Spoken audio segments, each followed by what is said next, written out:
His hand was on my throat. Not to hurt, just to remind me I had begged for this. The mirror was gone.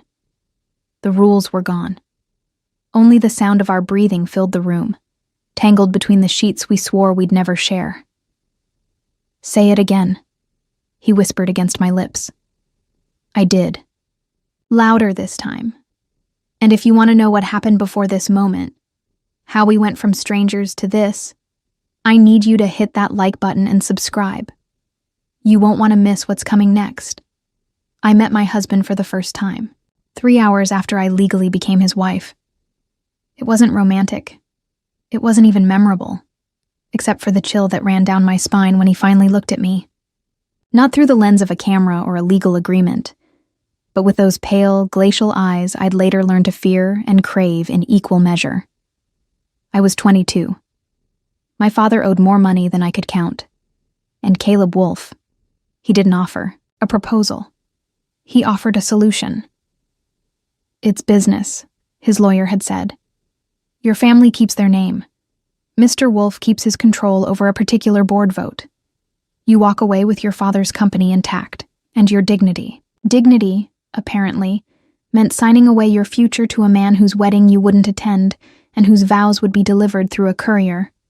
So no, there were no flowers, no dress, no whispered "I do," just ink on paper and silence that stretched too long after. They drove me to the Wolfe estate in a silent, all-black car. I wasn't allowed to bring anything except what fit in one small suitcase. My phone was compromised, they said, disconnected at the border of his world and mine. The house was like nothing I'd ever seen. Modern steel collided with cold, marble in a way that made everything feel clean but unlived. High ceilings swallowed my breath. A wall of glass windows faced the city skyline, but the blinds were drawn. Every surface gleamed. No warmth, no flaws. "This way, Mrs. Wolfe," the housekeeper said. She didn't smile. The master suite was the size of my father's entire store. There was a walk-in closet lined with clothes I didn't pick, a bed, like a hotel's, and a full-length mirror positioned directly opposite it, tall and framed in black steel, staring me down like a second pair of eyes. I didn't see Caleb until that night. The door opened soundlessly as I stood in front of the mirror, wrapped in a silk robe that clung to my skin like mist. I didn't turn around. I didn't speak. But I saw him, tall, still, composed, in the reflection. His shirt was unbuttoned at the collar. His sleeves rolled to the forearm, revealing veined hands and a silver watch that probably cost more than my father's business was worth. "You're smaller than I expected," he said quietly. I swallowed. And quieter. I didn't know what to say to that. The silence built itself like a second room inside the one we were in, filled with what we weren't saying. I stared at his eyes in the mirror. They didn't blink. He stood by the fireplace but never stepped. Closer. Never even reached for me. Just watched, as if I were an object, something to evaluate, measure, control. I finally whispered, "Do you want me to take it off?" My voice cracked on the last word. He didn't answer. Just one long, slow look from head to toe. Not hungry. Not even curious. Analytical. Distant. "No," he said finally. "Not tonight." I turned around then, unsure if I was relieved or insulted. "Why am I here, Mr. Wolfe?" He raised a brow. "You signed the contract. Didn't you read it?" "I read the terms," I said. "I didn't read this." I gestured around the cold, gleaming space, the gaping room with its enormous bed and that goddamn mirror. He took a step forward. "Just one." "Then let me clarify." His voice dropped a notch. Not loud, just low enough to feel like a touch I didn't ask for. "I didn't buy your body. I bought your presence, your name, your silence. And what if I don't stay silent? Then I will make you regret not reading the fine print. I should have been scared. Maybe I was, but beneath the fear there was something else, something shameful. a thrill I didn't recognize. "I'm not like her," I blurted. The words came from nowhere. His expression didn't change, but his eyes sharpened. "Like who?" "The woman. In your photos." He said nothing. Not denial. Not anger. Just stillness that vibrated with something dark. I was trembling now, but I didn't look away. "You chose me because I look like her, didn't you?" He stepped forward. One pace, then another, until the heat of his body was inches from mine, and we were both staring at our reflection in the mirror, his chest broad behind me, my robe slack at the collarbone. "I chose you," he said slowly, "because I wanted to see if I could control myself." My breath hitched. "Could you?" He leaned down, lips almost brushing my ear. "Tonight?" "Yes." Then he stepped back, left the room, closed the door, and I stood there, heart racing, skin hot, robe damp with nerves, staring into that mirror and realizing he wasn't the only one performing tonight. I was too. I was pretending I didn't want him to touch me. And the worst part was, I wasn't sure I could keep pretending. I didn't sleep. I lay in bed with the silk robe still wrapped around me, staring at the mirror Caleb had left behind, his shadow somehow still clinging to the air like smoke. He hadn't touched me. He hadn't even tried. And I hated how that made me feel. Not safe. Not respected. Just unwanted. The hours passed slowly, the city pulsing beyond the blackout curtains like a world I didn't belong to anymore. Somewhere past 2 a.m., I got up. The sheets were too smooth, too cold, the room too big, too clean. The mirror, though, stayed warm. As if it had memorized how his eyes had traced me through it. I walked toward it barefoot, arms crossed, skin tingling with leftover adrenaline. I stood in front of my reflection, my hair messy, my collarbone sharp against the robe, my mouth slightly parted. I looked like a woman who had been watched, but not touched. Why did that make my skin burn? Why did I want him to? The door clicked, open. I froze. Caleb stepped in, barefoot, shirtless this time, wearing only dark pants and a look that said nothing and everything all at once. I turned slowly. Couldn't sleep either? He didn't answer. He didn't move. Just stood there with his hands at his sides, gaze dropping, slowly, from my eyes to my throat, then lower. But still, not a single step forward. I should have looked away. I didn't. "You're angry," I said, my voice quieter than I intended. "Because I mentioned her." Still no reply. He walked toward the window, pulling the curtain back just slightly. City lights spilled in, white and gold and endless. It glinted across his chest, all sharp lines and power under skin. "She died 3 years ago," he said finally. The way he said it, like a business report, a statement, not a confession. "And I'm not her," I said. "No," he said. "You're not." Something in the way he said that made the air ripple. "You want me to be like her, though, don't you?" I asked, voice firmer now. "That's why I'm here." He turned. Slowly. Measured. "Do you really want to know?" My pulse picked up. "Yes." He walked toward me. 1 step, 2, until we stood again in front of the mirror, just like last night. Our reflections lined up, me in my silk, him bare-chested, both of us breathing a little too fast. He raised one hand and gently traced a line through the air, not on me, but just above my collarbone. My skin tightened as if he'd touched it. "Anyway, I watched you sign that contract without flinching," he said. "You didn't ask questions. You didn't try to negotiate." "I was desperate. I like desperate," he murmured. I blinked. "I didn't choose you because you look like her. That was just a bonus." I swallowed. "Then why?" He leaned in just enough for his breath to hit the side of my neck.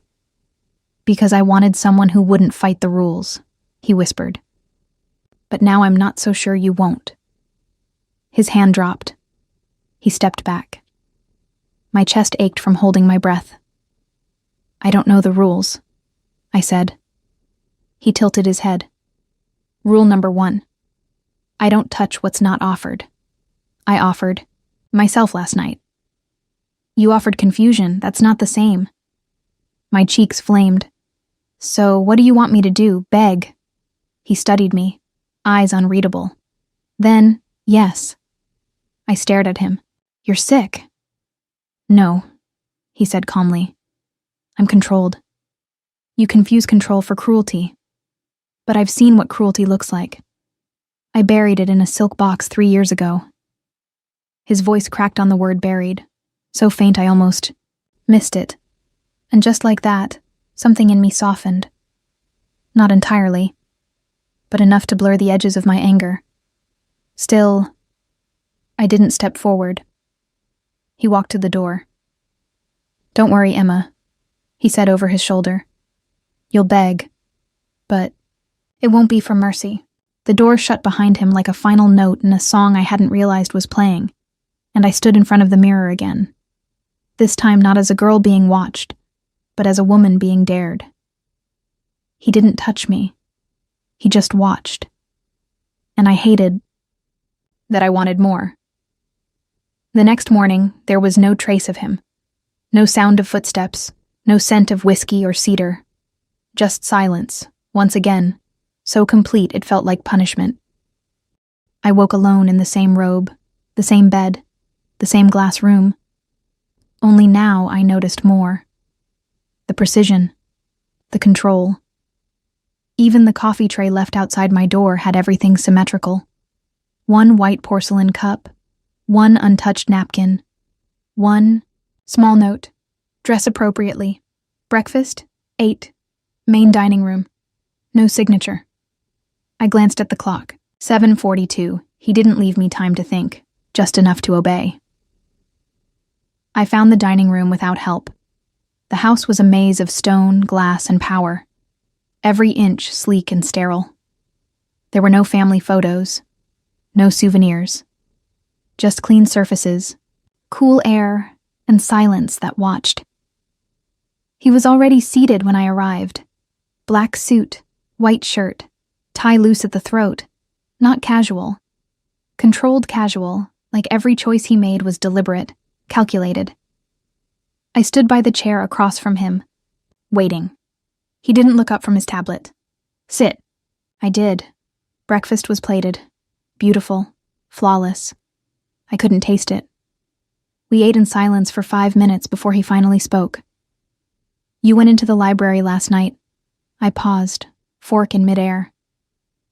The door wasn't locked. It didn't need to be. He set the tablet down. His eyes lifted to mine. Until now. I forced a breath.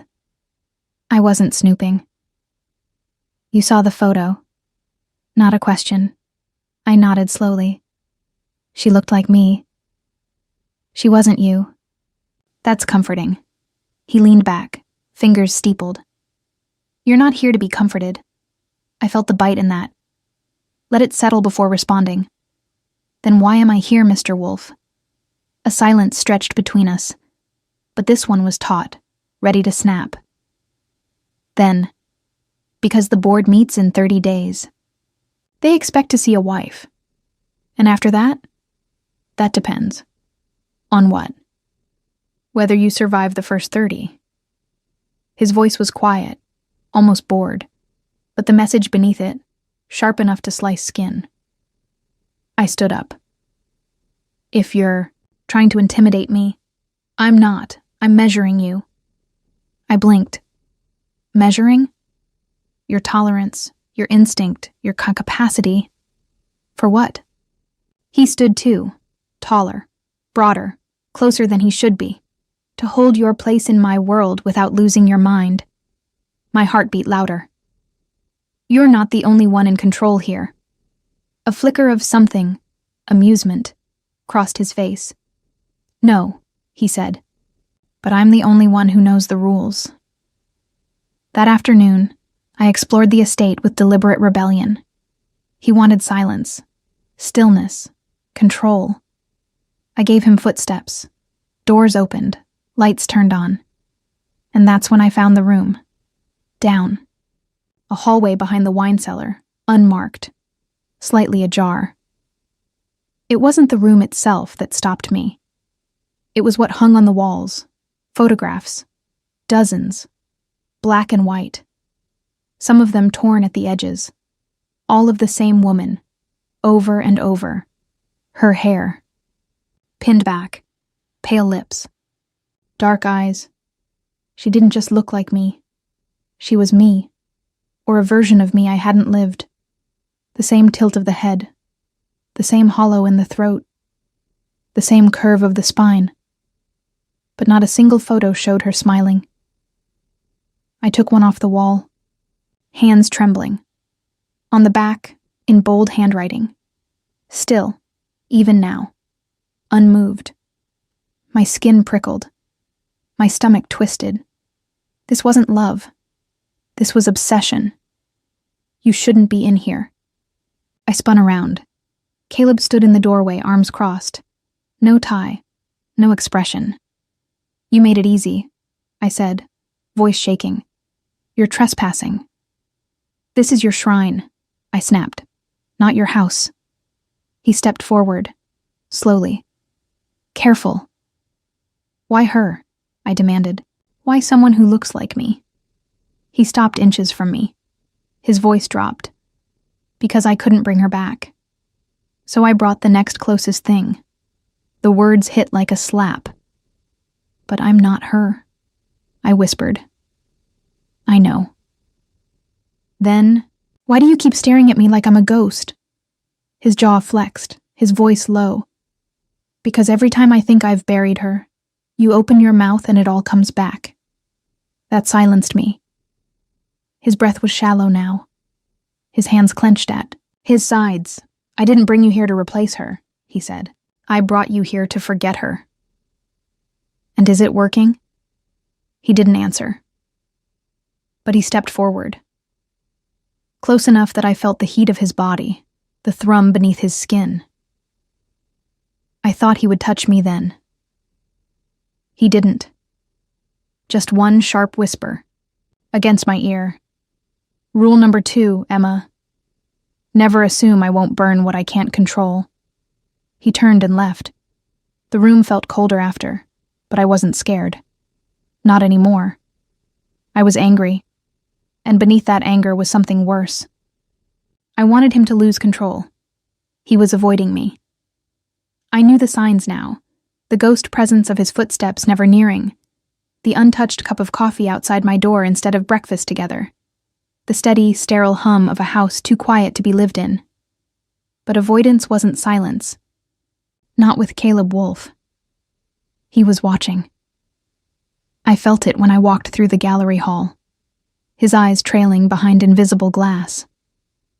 When I moved through the library, no photos now, all taken down overnight. His scent still clung to the books like smoke. He was everywhere and nowhere, and I was done being his shadow, so I found him. At midnight.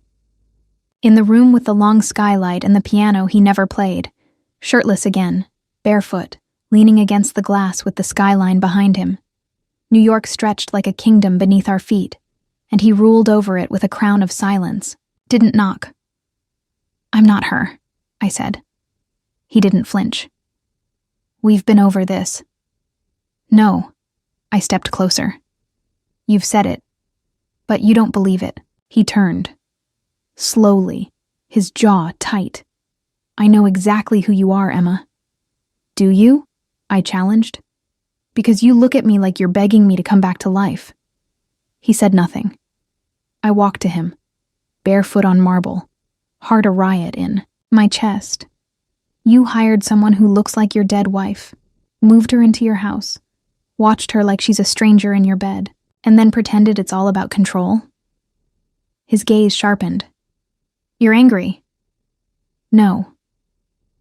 I'm not angry, I said, stopping inches from him. I'm insulted. His brow lifted slightly. Because I won't touch you? Because you're too afraid to admit you want to. That broke something. He moved in one breath. One hand slammed against the glass beside my head, the other curling around my waist, dragging me into his heat. His eyes burned, not with grief, but fire, unchecked, unrepentant. Don't mistake restraint for disinterest. His mouth was inches from mine. I know you want me, I whispered. His breath hitched. But you won't take me, I said. Because you're scared that if you do, it won't be her you see anymore. It'll be me. That did it. He kissed me hard, sudden, violent with hunger. My back hit the glass with a soft thud, and his mouth claimed mine like punishment. His hands weren't soft. They gripped, held, owned. My fingers tangled in his hair. He lifted me, legs around his waist, as if nothing about this moment was rehearsed. And then, he stopped. Just like that, his breath ragged. Forehead against mine. Hands trembling. I can't, he said hoarse. My voice cracked. Why not? He gently unwrapped my legs, set me down, stepped back like I'd burned him. Because you're not a ghost, he said. You're real, and if I keep going, I won't stop. So don't. He looked at me, really looked at me, and then, I buried her.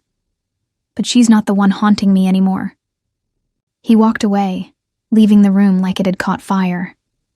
I stood there, lips swollen, breath uneven, every part of me humming with want and confusion. Because that kiss, whatever it was, wasn't for her. And for the first time, I realized something terrifying. He wasn't the only one losing control. The next morning, the mirror was gone from my bedroom. In its place, a framed window with no reflection. Just light. I didn't knock. I opened the door to his bedroom without asking, without pausing, without air in my lungs. He was there, sitting in the leather chair by the window, shirt unbuttoned, sleeves rolled, tie discarded on the floor like restraint had been tried and failed. The city lit the lines of his chest in flickers of gold and blue. He didn't move. He didn't speak. But his eyes, God, those eyes, locked on me the second I stepped inside. I let the robe fall. It slid down my shoulders, past my hips, pooling, at my feet. No lingerie, no barrier. Just skin and pulse and decision. His jaw clenched. Still, he didn't touch me. I stepped closer, slowly, carefully, letting him see everything. I'm not here for pretending, I said. Not for contracts. Not for ghosts. He still didn't move. I want you, I said, lower now. Do you hear me, Caleb? A flicker in his eyes. Barely, like something caged testing the lock. I hear you, he said, voice hoarse. Then what are you waiting for? You haven't said it. I just did. Not like you mean it. I felt the heat rise in me. Anger, humiliation, want. All of it sharpened into a single truth. I wanted him to break, and I wanted to be the one who did it. I walked until my knees touched his, took his hand, pressed it to the inside of my thigh. I'm begging you, I whispered, and he shattered. In one brutal, hungry movement, he stood, gripped the back of my neck, and crushed his mouth to mine. No hesitation, no mercy. I gasped into him, hands fisting in his open shirt as he walked me backward, body against body, heat on heat, until my back hit the bedpost and he lifted me without breaking the kiss. My legs wrapped around him as his mouth moved down, my neck, rough, biting, worshipping.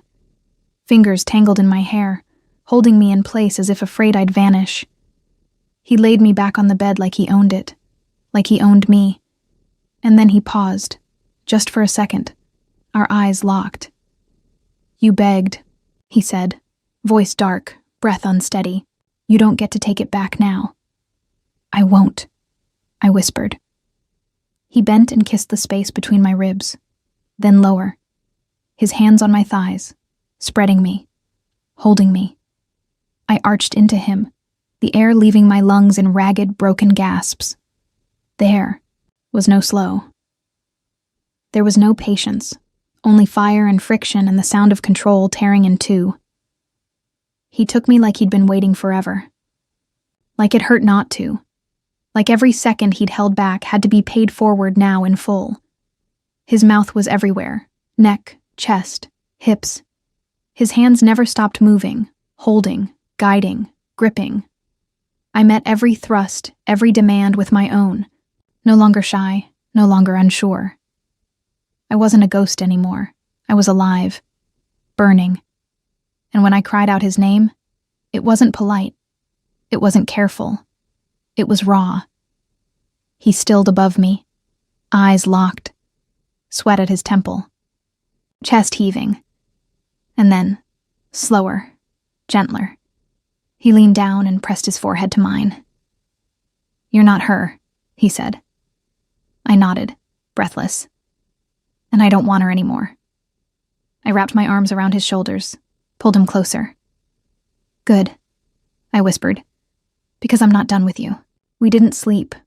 Not really. There were hours, maybe whole pieces of the night. But every time I closed my eyes, he was there again. Hands, mouth, voice, low and desperate. By morning, I wasn't the same girl who walked in with a robe. I was marked, claimed, and I liked it. He didn't say anything when I finally pulled the sheets over us, both of us soaked in heat and breath and ache. He just stared at me, but not like before, not as a ghost, not as a performance, just me. And I realized he hadn't been waiting for me to beg. He'd been waiting to let go, and I was the only one he trusted to catch him. By morning, everything had changed. He didn't say it. I didn't either. But something about the way he pulled the sheets over me, how his fingers brushed my shoulder like he didn't want to stop touching. It was different. No longer a contract. No longer a performance. Or so I thought. It started with a door. The wrong one. Left ajar. I wasn't looking for anything. I just wandered. But I found a file room, locked from the inside, probably forgotten in routine. Inside, contracts, folders, stacked reports on Wolf Financial, and me, a photo, stapled to the front of a file. Match profile, Emma Quinn. Appearance, 92%, behavioral. Risk, low. Emotional compliance, high. My stomach dropped. There were 3 other profiles below mine, women who looked vaguely similar, all rejected. I felt cold. I flipped the page. Another document. Approved. For strategic use in estate management, public relations, and shareholder perception management. My breath stopped. I wasn't chosen. I was filtered. A data point. A profile. A match. Everything last night. My body. My mouth. My heart. It had all opened for someone who had hired me the same way he might hire a PR team. I slammed the door behind me and marched through the house. Each step harder, sharper, until I found him exactly where he always was when I didn't want to see him, by the window, watching. "You recruited me." His head turned slowly. "What are you talking about?" I threw the folder at his feet. He looked down, didn't deny it. "I wasn't a person to you. I was a goddamn checklist." His jaw flexed. "It wasn't like that." "Then what was it, Caleb? Because from where I'm standing, I was a convenient replica, a replaceable body, to serve a function." He stepped forward. "You don't understand." "No, you don't understand," I snapped. "I thought last night meant something." "It did." "Not to me," I whispered. "Not anymore." He stopped. Cold. I see, he said, voice flat. I turned to leave. But then, she's dead. You make me feel alive. I froze. My heart lurched. I turned slowly, tears biting at my eyes. What did you just say? His mouth was tight, as if the words had betrayed him. His hands were shaking. I didn't want to feel anything. Not again. And then you walked in with her face and your voice, and I thought, God, I thought I could control it. His voice cracked. I was wrong. The silence between us fractured. You used me, I said. And now you want to reframe it as some tragic mistake? No. He stepped forward. I want you to know that I see you now. Not her. Not a replacement. You. And it terrifies me. I backed away. Too late. Emma, no, I said, voice hardening. You don't get to be scared. You don't get to tell me I woke you up when you were the one who put me to sleep. I didn't cry. Not until I reached my room and slammed the door. I left that night. No note. No goodbye. Just the sound of the elevator humming down 60 floors and the breath I didn't realize I'd been holding for weeks. Back at my father's empty storefront, the dust hadn't been cleaned in months. A for-lease sign still hung, sideways in the window. I curled up in the back room on a cot that used to belong to the tailor. No pillow, no wolf linens. Just silence. But it wasn't cruel this time. It was mine. The first day, he didn't come. The second either. But on the third, I opened the door to find him standing outside the glass. Rain streaking down his suit, hands clenched, soaked like he hadn't moved all night. I opened the door, and he stepped inside without asking. I didn't come to convince you, he said. I folded my arms. Good, because I'm not coming back. I know. Pause. I just needed you to know. The folder wasn't the plan. It was the excuse. What's the difference? He looked straight into me. The plan was to use you. The excuse was that it didn't matter who you were. And now? He swallowed. Now, it's only you. Even if you never come back. I didn't answer. I couldn't. Because some part of me still ached when I looked at him. But another part, stronger now, ached more when I looked away. He broke me with silence. And then, with the truth, he shattered himself. He didn't look like Caleb Wolfe when he stepped into the store. He looked smaller. Not physically. He was still tall, sculpted, impossible to ignore. But something about the way his shoulders slouched, the way his hands fidgeted with nothing to hold, stripped him of the armor he wore like skin. He looked like a man who'd finally stopped pretending he couldn't bleed. The bell above the door rang, the same way it had for years when this place used to sell hope in the form of fabric and lace. Now, it just echoed. I thought you might come back, I said, voice quiet.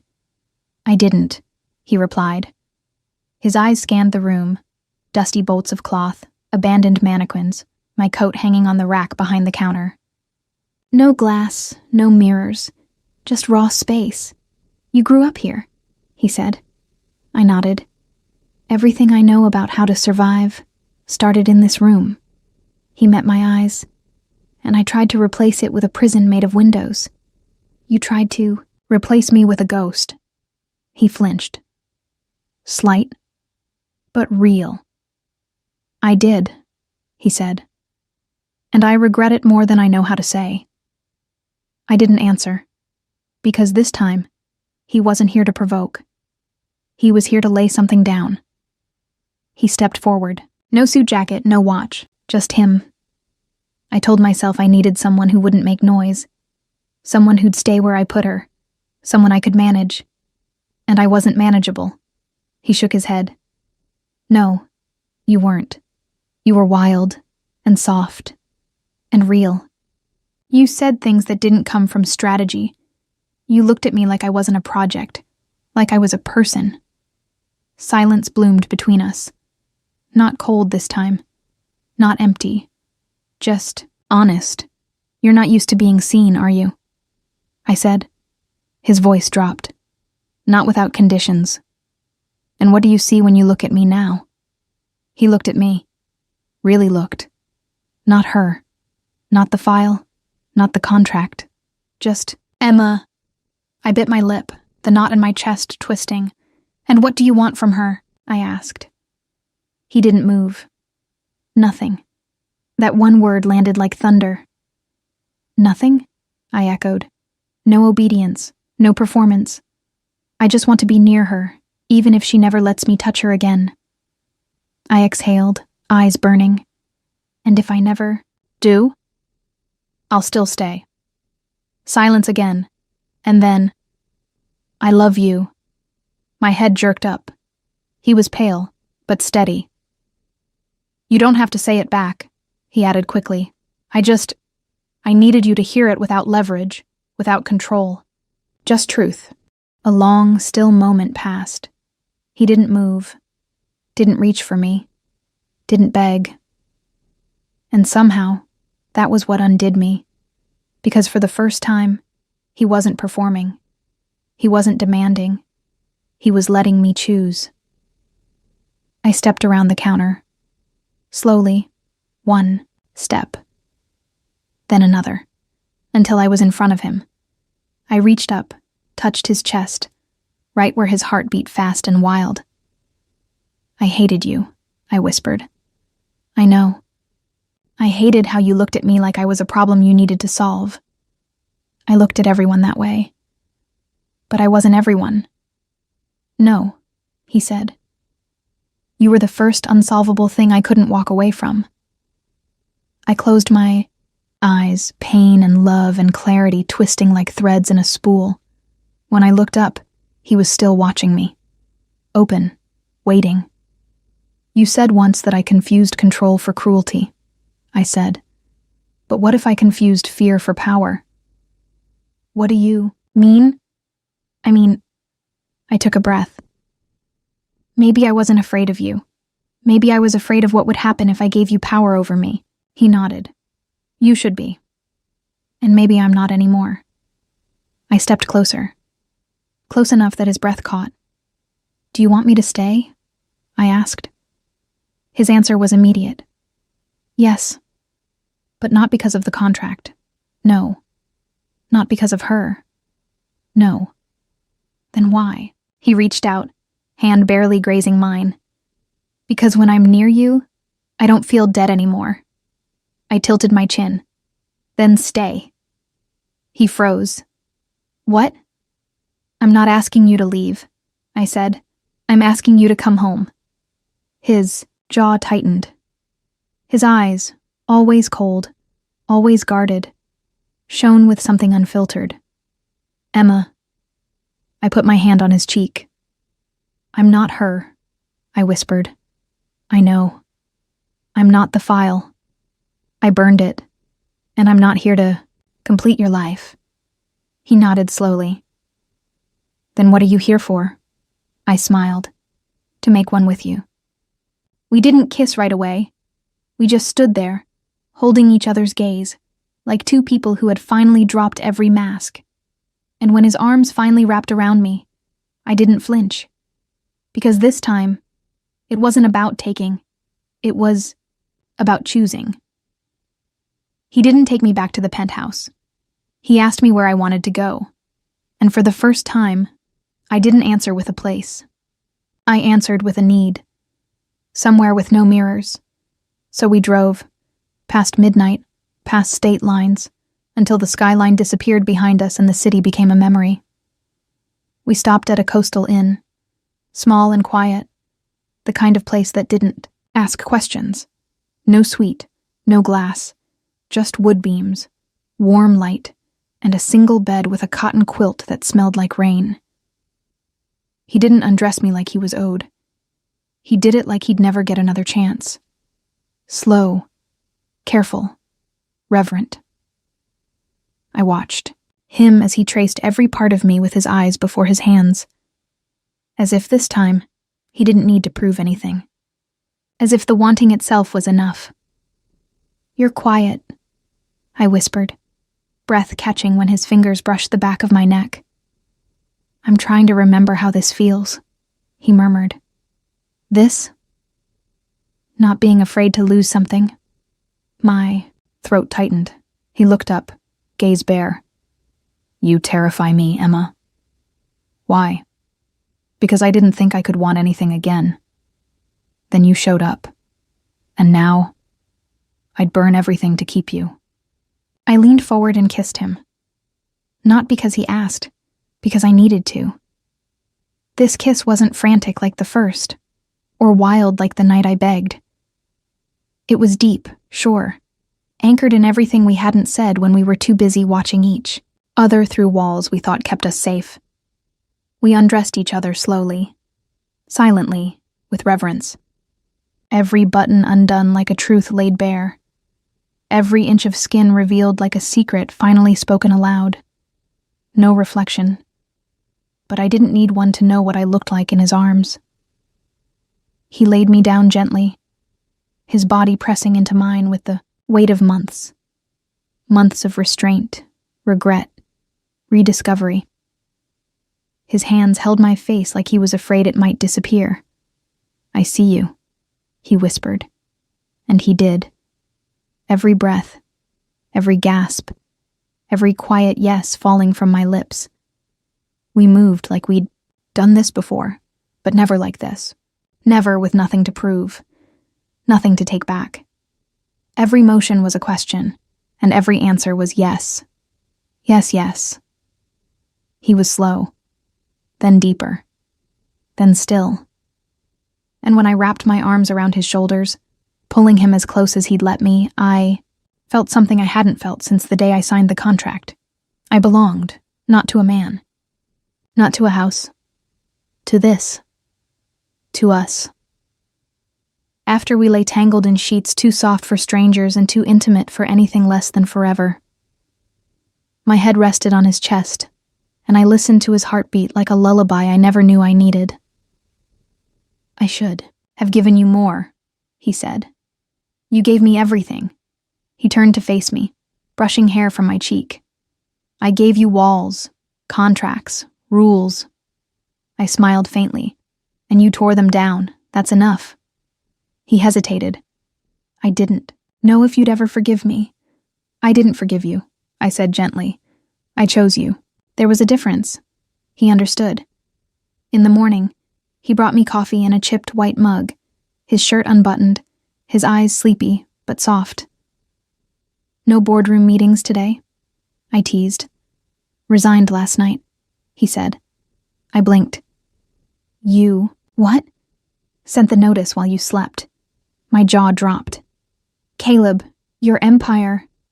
I don't want to build empires anymore, he said, placing the mug in my hands. I want to build mornings like this. I stared at him. He meant it. He wasn't wearing wolf anymore. He was just Caleb. Mine. We got married again. No lawyers, no contracts. Just us, on a beach where the wind tangled my hair and his thumb brushed tears from my cheek. I do, I whispered. He didn't say anything for a moment. He just looked at me like I was the sunrise. Then, mine. Forever. Later that night, in a cottage overlooking the sea, we lay in bed, tangled in sheets, breath steady and full. You know, I said, tracing his chest with my fingers. We started with watching. He smiled. I remember. You didn't touch me. You begged. And now? He turned, rolling me gently beneath him, his weight a welcome gravity. Now, he said, brushing his mouth against mine, I'll never stop. The mirror is gone. The act is over. And what's left is real. If this story moved you, even just a little, don't forget to like, share, and subscribe for more. Every click helps keep these moments alive, and I'd love to bring you into the next one.